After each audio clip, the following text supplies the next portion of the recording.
dirayakake minangka dina lingkungan hidup sejagat. Ironise, kahanan segara ing Indonesia wis dadi papan pembuangan sampah.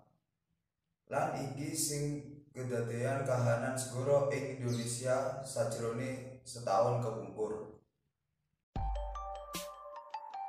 Sampah plastik ngambang ing Tanjung Karang, Kabupaten Donggala, Sulawesi Tengah.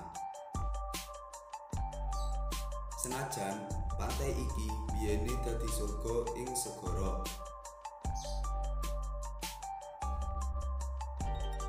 malah ana bangau sing golek panganan ing antarane sampah-sampah sing ana ing kali menyang segara Jakarta.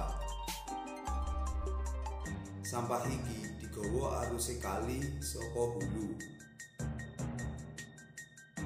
Sawetara banyu cetek ing Kepulauan Seribu wis diisi sampah.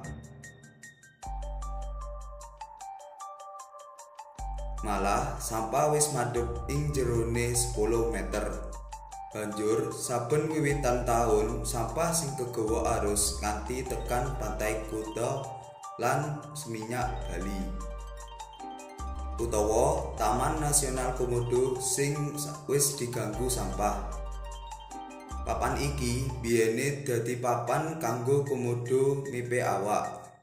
Nanging saiki komodo wegah mrene amarga papane wis akeh sampah.